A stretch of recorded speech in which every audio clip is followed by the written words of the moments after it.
মরা মানুষ কথা বলে, তা বাস্তব যদি কোনো লোক জানে থাকে সে বিশ্বাস করবে, অজানা কোনো লোক বিশ্বাস করবে না যে মরা মানুষ কথা বলে। মরা মানুষ আপনাকে কথা বলবে, এই তুই আমাকে কোথায় নিয়ে যাচ্ছিস।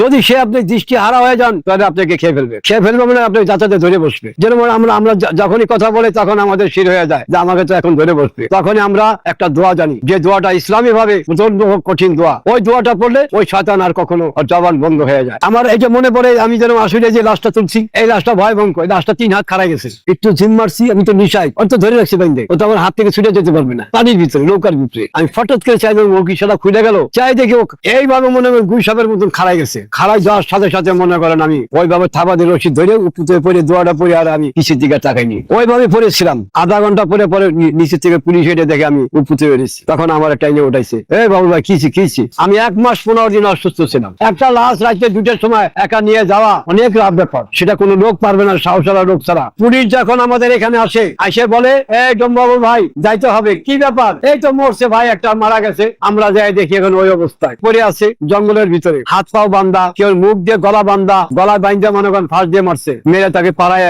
মাথায় আঘাত আছে। আমরা সম্পূর্ণ বডিটা চেক আপ করি, ওই লাশটা সম্পূর্ণ চেক আপ করা হয় এবং সেই মুসলমান না হিন্দু তার স্তলিঙ্গটা আমরা টেনে বের করি। আমরা বুঝিয়ে পাবো যখন কাপড়টা খুলে ফেলি, তার পেন থাকলে পেনের চেনটা খুলে দেখি সে কি মুসলমান না হিন্দু। যখন খবর আসে, কোনো লাশ আমরা সন্ধান করে তুলি, কোনো লাশ রাইতে হয়ে যায়, কোনোটা দিনও হয়। এইভাবে 3 টাইম পুলিশ সন্ধান যখন পাবে, আবার কিছু সন্ধান আমরা রাইতে 2টার দিকে পাই। আবার এই পাকুড়ে একটা কলের এখানে তাকে সেফটি ট্যাঙ্কির ভিতরে চাপা দিয়ে রাখছে, সেটা 2 মাস হয়ে গেছে। সে লাশটা সম্পূর্ণ মাংস খুলে গেছে কিন্তু তার পেটটা ভস্য হয় নাই। এটা প্রমাণ এই পাকুড়িয়া। পচা লাশগুলি যখন তুলি তখন মানুষ কেউ আসে মুখে কাপড় দিয়ে, শুধু আপনার দেখে সরে যায়। আমরা তো এখানে কাছে বসে ওটাকে বানতে হয়, পোকা ছড়াইতে হয়, কেরাসিন তেল দিয়ে পোকাটা বাই করে দিই। কেরাসিন তেল মারলে পোকাটা চলে আসবে। পচা গন্ধটা এমন দুর্গন্ধ, সেখানে আশেপাশে আপনি কোনো লোক দাঁড়াইতে পারবেন। যদিও কেউ দেখতে চায় তার মুখে কাপড় দিয়ে যাইতে হবে, আমাদের মুখে কোনো কাপড় থাকে না। মানুষের যে একটা তেল, ওটা সাবান তো দিলেও যায় না। অনেক তেল খাইছি, মানুষের অনেক তেল আমাদের মুখে গেছে। আমরা ওই অবস্থায় সিগারেট খেতেছি, ওই অবস্থায় আমরা মদ খেতেছি, ওই অবস্থায় আমরা একটা চিপ খাইতেছি, ওই ধোয়া নেই। মানুষের গন্ধ যদি কোনো লোকের নাকে একবার প্রবেশ করে, সে যদি গন্ধটা না রাখতে পারে, যদি ভিতর ঢুকে যায়, সে শুকায় মারা যাবে। লোকটা সেটা ভয়ঙ্কর ভয় পাবে, আর ভয় পেলে সে আস্তে আস্তে শুকিয়ে যাবে। এতটা ভয়ঙ্কর জিনিস মানুষ। পচা লাজুটা আমরা বেঁধে ফেলতাম পলিথিন দিয়ে বেঁধে আমরা এরপর একটা কাপড় দিয়ে পেঁচায় সুন্দর করে। আপনি এখন একটা ব্যাগ আসছে বিদেশ থেকে, আপনি পিএম ব্যাগটা দিয়ে, ওই ব্যাগটা চেন সিস্টেম, ব্যাগটার ভিতরে ঢুকাই দিলে বাইরে কোনো বাতাস যাবে না, কোনো গন্ধটা আসবে না, বাইরে যাইতে পারবে না। পচা লাশটা ওটা তো খুলে যায়, ওটা তো ধরলে মনে করেন মাংসটা পড়ে যায়, ওটা উঠাইতে অনেক কষ্ট হয়। যত আমরা একটা পলিথিন বিছাই দিলাম, দিয়ে এই রাস্তায় 2জনে ধরলাম, এক করতে পারা যায় না, 2জনে ধরে ধাক্কা দিয়ে ওই পাশে নিলাম, নিয়ে পলিথিন দিয়ে এটাকে বান দিলাম। সেখানে একটা বান দিলাম, নিচে একটা বান, মাথায় একটা বান, 3টা বান দিলে আর গন্ধ যাবে না।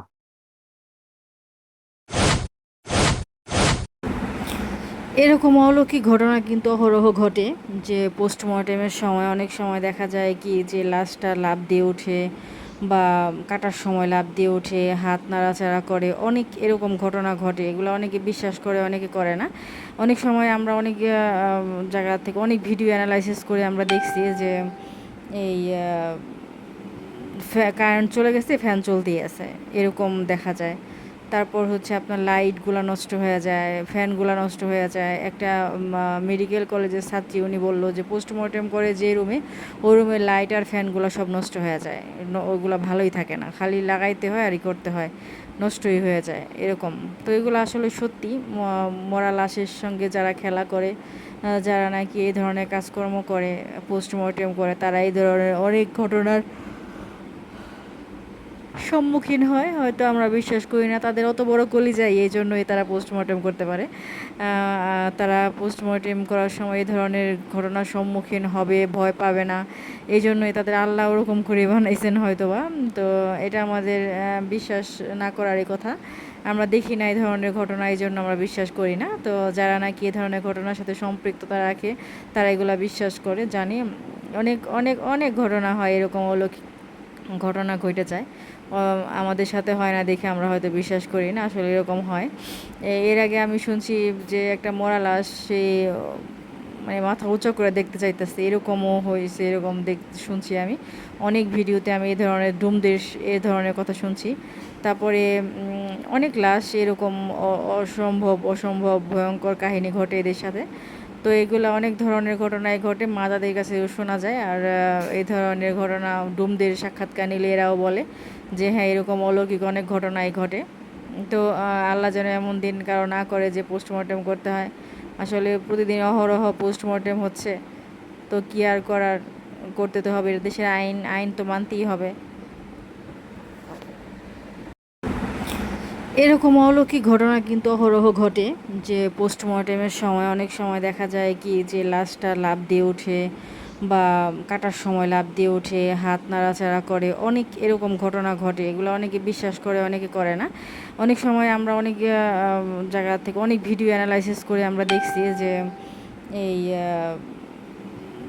কারেন্ট চলে গেছে, ফ্যান চলতেই আছে, এরকম দেখা যায়। তারপর হচ্ছে আপনার লাইটগুলো নষ্ট হয়ে যায়, ফ্যানগুলো নষ্ট হয়ে যায়। একটা মেডিকেল কলেজের ছাত্রী উনি বললো যে পোস্টমর্টেম করে যে রুমে, ওই রুমের লাইট আর ফ্যানগুলো সব নষ্ট হয়ে যায়, ওগুলো ভালোই থাকে না, খালি লাগাইতে হয় আর করতে হয়, নষ্টই হয়ে যায় এরকম।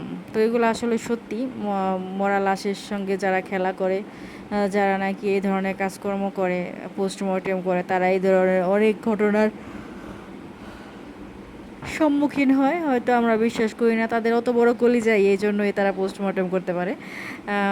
তারা পোস্টমর্টেম করার সময় এই ধরনের ঘটনার সম্মুখীন হবে, ভয় পাবে না, এই জন্যই তাদের আল্লাহ ওরকম করে বানাইছেন হয়তোবা। তো এটা আমাদের বিশ্বাস না করারই কথা। আমরা দেখি না এই ধরনের ঘটনা, এই জন্য আমরা বিশ্বাস করি না। তো যারা নাকি এই ধরনের ঘটনার সাথে সম্পৃক্ততা রাখে, তারা এগুলা বিশ্বাস করে, জানি। অনেক অনেক অনেক ঘটনা হয় এরকম অলৌকিক ঘটনা ঘটে যায়। আমাদের সাথে হয় না দেখে আমরা হয়তো বিশ্বাস করি না, আসলে এরকম হয়। এর আগে আমি শুনছি যে একটা মরা লাশ, সে মানে মাথা উঁচু করে দেখতে চাইতেছে, এরকমও হয়েছে, এরকম শুনছি আমি অনেক ভিডিওতে। আমি এই ধরনের ডুমদেশ এ ধরনের কথা শুনছি। তারপরে অনেক লাশ এরকম অসম্ভব অসম্ভব ভয়ঙ্কর কাহিনী ঘটে এদের সাথে। তো এগুলো অনেক ধরনের ঘটনাই ঘটে, মাদাদের কাছে শোনা যায়। আর এই ধরনের ঘটনা ডুমদের সাক্ষাৎকার নিলে এরাও বলে যে হ্যাঁ, এরকম অলৌকিক অনেক ঘটনাই ঘটে। তো আল্লাহ যেন এমন দিন কারো না করে যে পোস্টমর্টেম করতে হয়। আসলে প্রতিদিন অহরহ পোস্টমর্টেম হচ্ছে, তো কি আর করার, করতে তো হবে, দেশের আইন আইন তো মানতেই হবে। এরকম অলৌকিক ঘটনা কিন্তু অহরহ ঘটে, যে পোস্টমর্টেমের সময় অনেক সময় দেখা যায় কি যে লাশটা লাফ দিয়ে ওঠে, বা কাটার সময় লাফ দিয়ে ওঠে, হাত নাড়াচাড়া করে, অনেক এরকম ঘটনা ঘটে। এগুলো অনেকে বিশ্বাস করে, অনেকে করে না। অনেক সময় আমরা অনেক জায়গা থেকে অনেক ভিডিও অ্যানালাইসিস করে আমরা দেখছি যে এই কারেন্ট চলে গেছে, ফ্যান চলতেই আছে, এরকম দেখা যায়।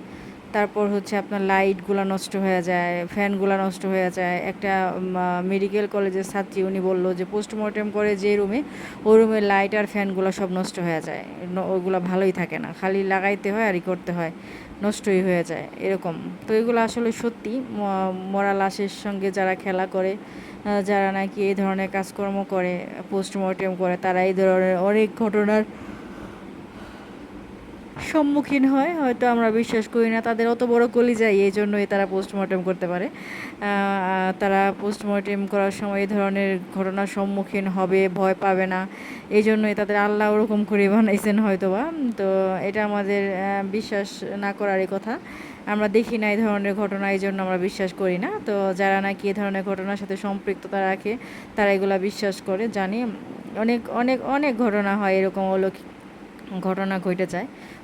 আমাদের সাথে হয় না দেখে আমরা হয়তো বিশ্বাস করি।